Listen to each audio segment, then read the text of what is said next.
Chères sœurs, chers frères en Christ, que l'Éternel vous bénisse abondamment pendant que vous suivez ce message.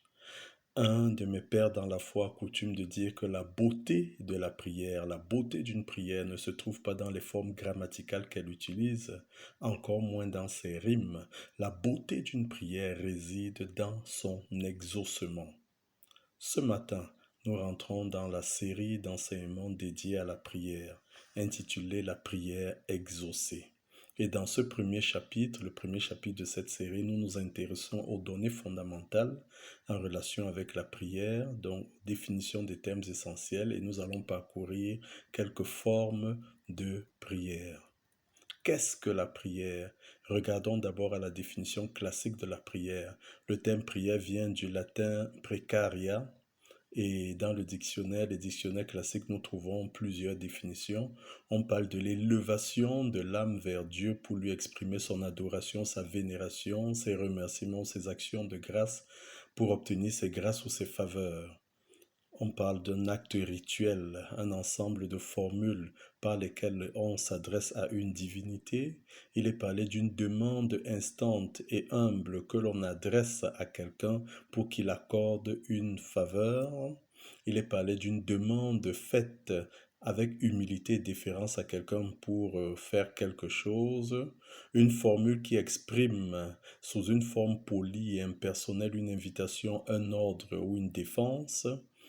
Un court texte rédigé par une maison d'édition à l'attention de la presse présentant de façon élogieuse un ouvrage à paraître. Intéressons-nous à la définition de la prière selon les Écritures. Plusieurs définitions également. La prière, c'est une forme de communication avec Dieu.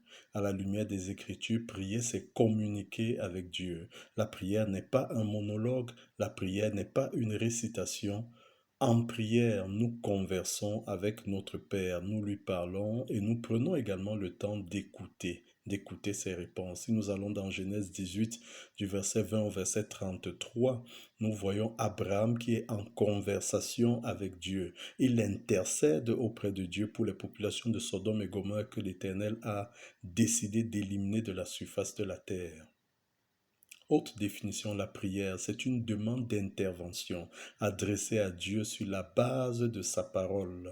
La parole de Dieu contient un certain nombre de promesses de l'Éternel, présente les desseins de l'Éternel pour nos vies et dans la prière, nous sollicitons l'intervention de Dieu pour l'accomplissement de ces desseins. Si nous allons dans le chapitre 107 du livre des psaumes, face aux 4 situations de souffrance qui sont présentées au niveau du psaume 107, la prière apparaît comme étant la solution. Dans les versets 6 à 7, 13 à 14, 19 à 20 et 28 à 29, il est écrit « Dans leur détresse, ils crièrent à l'Éternel et il les délivra de leurs angoisses, ainsi de suite, ainsi de suite. » La prière est un instrument de restauration. Dans Jacques 5, au verset 13, il est écrit « Quelqu'un parmi vous est-il dans la souffrance? Qu'il prie !» Donc la réponse à la souffrance, c'est quoi? C'est la prière. La prière, c'est l'instrument qui donne accès à la restauration. La prière est un instrument de justification. Dans Ésaïe 43, verset 26, l'Éternel parlant déclare « Réveille ma mémoire, plaidons ensemble, parle toi-même pour te justifier. » Dans Ésaïe 1, au verset 18, il est écrit « Venez, plaidons, dit l'Éternel, si vos péchés sont comme le cramoisi, ils deviendront blancs comme neige. S'ils sont rouges comme la pourpre, ils deviendront comme la laine. » Par la prière, nous obtenons la justification rendue disponible par Jésus-Christ. La prière, c'est une activité qui s'impose à tout chrétien. Martin Luther disait, les chrétiens ont un métier, c'est la prière. À plusieurs endroits dans les Écritures, il nous est rappelé que la prière est une obligation pour le chrétien. Dans 1 Thessaloniciens 5 au verset 17, il est dit « Priez sans cesse ». Dans Éphésiens 6 au verset 18, il est écrit « Faites en tout temps toutes sortes de prières et de supplications. Veillez à cela avec une entière persévérance. Priez pour tous les saints. » La prière, c'est une activité qui s'impose aux chrétiens. C'est un commandement. Intéressons-nous aux formes, aux types de prières. La prière de la foi, elle est évoquée dans Jean 5, du verset 14 au verset 15. Quelqu'un parmi vous est-il malade, qu'il appelle les anciens de l'Église, que les anciens prient pour lui en loignant d'huile. Au nom du Seigneur, la prière de la foi sauvera le malade, le Seigneur le révélera s'il a commis des péchés, ils lui seront pardonnés. Dans Marc 9 au verset 23, Jésus dit « Tout est possible à celui qui croit ». La prière de la foi, c'est la prière dans laquelle nous engageons par la foi la puissance et la bonté de l'Éternel. La prière d'accord. Il est dit dans les Écritures qu'après l'ascension de Jésus-Christ, ses disciples, tous d'un commun accord, persévéraient dans la prière. Acte 1, verset 14. Dans son ministère terrestre, déjà, Jésus a dit, je vous le dis, je vous dis encore, si deux d'entre vous s'accordent sur la terre pour demander quelque chose, elle leur sera accordée par mon Père qui est dans les cieux. Car là où deux ou trois sont assemblés en mon nom, je suis au milieu d'eux. Ça, c'est dans Matthieu 18, du verset 19 au verset 20. La prière d'accord, c'est une prière qui réunit au moins deux personnes qui sont évidemment en accord et qui sollicitent quelque chose auprès de l'Éternel. La supplication, dans Philippiens 4, verset 6, il est dit, ne vous inquiétez de rien, mais en toute chose, faites connaître vos besoins à Dieu par des prières et des supplications avec des actions de grâce. La supplication est une forme de prière à travers laquelle nous faisons connaître nos besoins à l'Éternel. La prière d'action de grâce, c'est une prière dans laquelle nous reconnaissons ce que Dieu a fait pour nous, les bénédictions, la protection, la guérison, les bonnes œuvres que l'Éternel nous accorde. Nous reconnaissons la main de l'Éternel dans notre vie. Le livre des psaumes regorge, n'est-ce pas, de prières d'action de grâce.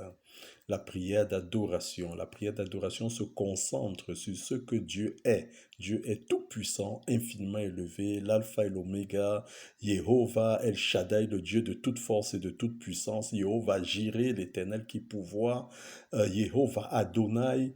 Donc la prière d'adoration, c'est l'adoration de l'éternel. La prière de consécration. Cette prière implique un temps de mise à part pour accomplir pleinement la volonté de Dieu. La prière élevée par Jésus-Christ la veille de la crucifixion, c'est un exemple de prière de consécration.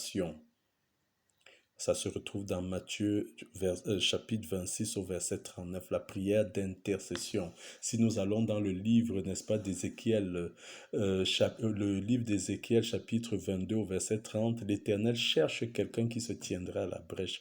Intercéder, c'est se tenir à la brèche pour quelqu'un, se tenir à la brèche par rapport à une situation. À titre d'illustration, Abraham s'est tenu à la brèche pour les populations de Sodome et Gomorrhe que l'Éternel avait décidé d'éliminer de la surface de la terre. Genèse 18, du verset 20 au verset 33. La prière d'imprécation, c'est une prière dans laquelle le jugement de Dieu est demandé contre les méchants pour venger les justes. Dans le livre des psaumes, nous avons plusieurs psaumes qui sont de ce type. Le psaume 7, 55, 69, ils sont nombreux.